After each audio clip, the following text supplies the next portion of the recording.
All right, so this video marks the end of our discussion of translation. In the previous video, we talked about the process of initiating translation, and we talked about how the process requires a couple of things. It requires a specific pyrimidine-rich sequence called the Shine-Delgarno sequence to be present on the mRNA about 10 nucleotides downstream from the start codon.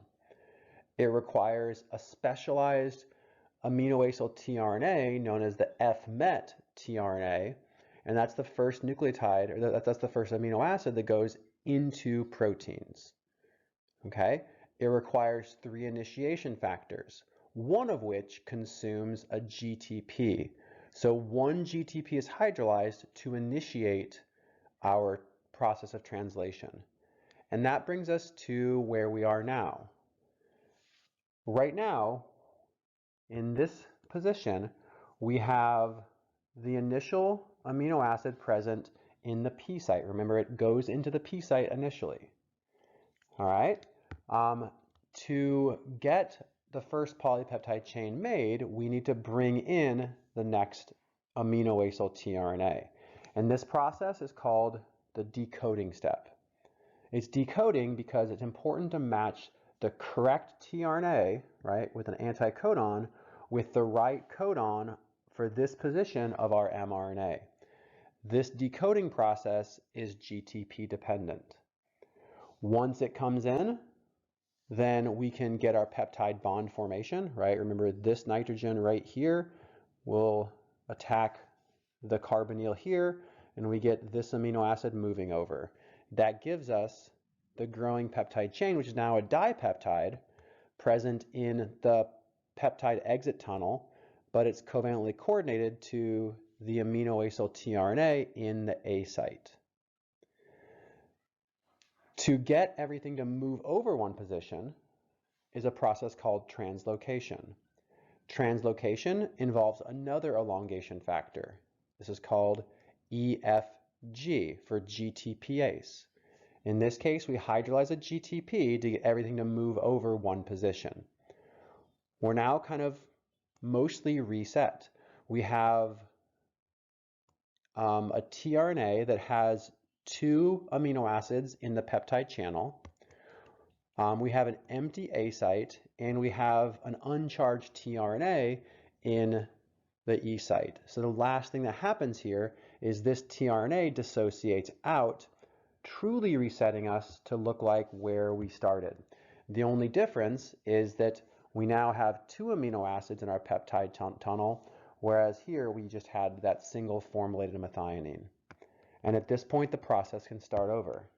So at this point, we can have another decoding step where we bring in a new aminoacyl tRNA that matches the correct codon currently in the A site.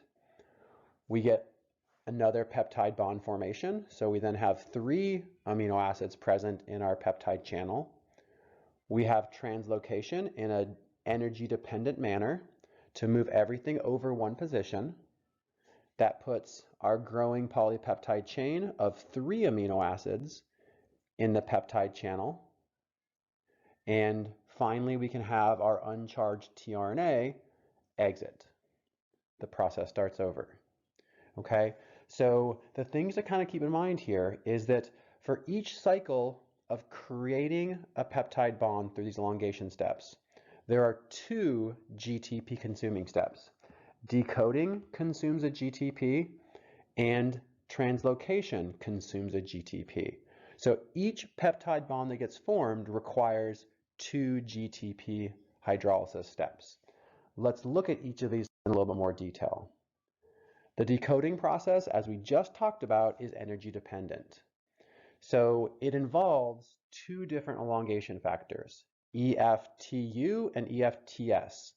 The TU stands for thermo-unstable, and the TS stands for thermostable. That's information you probably don't need to know. But the idea here is that you have an EFTU bound to GTP, which makes an interaction with the incoming aminoacyl tRNA. This complex then enters into the empty A site in the decoding process, right? So this is the really important process where we have to make sure that we get the right aminoacyl tRNA into this spot. This process is facilitated by our elongation factor. Putting that aminoacyl tRNA into the A site results in the GTP being hydrolyzed to GDP and inorganic phosphate. And at this point, it's a fairly unstable complex. So the GDP dissociates out and it's replaced with our thermostable elongation factor. This stabilizes the complex long enough for another GTP to come in, replacing the stabilizing EFTS, regenerating our original EFTU GTP complex. Okay, at this point right here, we are ready to form a peptide bond. We're ready for this to reach out and move all of this over, and then we're ready for the translocation. The translocation is also GTP dependent. It also relies on an elongation factor, EFG. Okay, so as a quick recap before we go over this, the decoding step involves EFTS and EFTU. The translocation involves EFG. Okay, the important thing to remember is that there are 3 elongation factors that are required in translation. There are 3 initiation factors that are required for translation. Okay, without getting into too much detail, our EFG is called a translocase. It uses the energy of GTP hydrolysis to move the mRNA over one position. Okay, and it does so by hydrolyzing GTP. And it wants to do this anyway because of this stress put on by the positioning of this aminoacyl tRNA. Okay, that's enough information on this. Peptide termination uses our last factor, the release factor. Okay, it's interesting to note that the ribosome itself does not recognize stop codons. Stop codons are recognized by the release factors, proteins that recognize those stop codons, AUU, AGU, or UAG. Okay, these 3 stop codons. The idea is pretty simple. The release factor recognizes the stop codon, it binds to that site, and once this site is bound, it triggers the hydrolysis of this bond, releasing the polypeptide chain, and then the whole thing kind of falls apart. Okay, so this brings us to the end of our discussion of translation. But before I set you off and ask you to work through the last couple questions in your activity, I want to kind of go over the energy consuming steps again. Okay, so generally speaking, we know that the very first thing is an amino acid interacts with a tRNA to make our aminoacyl tRNA. Okay, this step, remember, is catalyzed by the aminoacyl tRNA synthase, which involves the conversion of ATP to AMP and pyrophosphate. So every single amino acid that we put onto a growing polypeptide chain has to be charged, okay, to make the aminoacyl tRNA. Every single one of these steps requires the conversion of ATP to AMP. So if you have a 1,000 amino acid protein, you require 1,000 ATPs to charge those amino acids before they're even ready to form peptide bonds. Okay? The initiation step, which happens once, this requires 1 GTP. The termination step, which happens once, requires 1 GTP. And then the decoding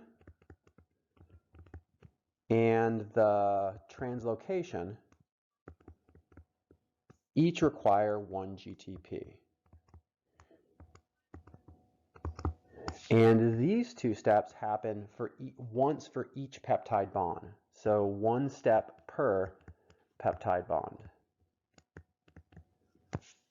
Okay? That'll be a useful recap to help you on that last question of your activity. All right, if y'all have questions, by all means, let me know. I'm happy to help you work through them. I will be in the office all day tomorrow on Friday, so if you need help on this stuff, stop by. All right, y'all take care.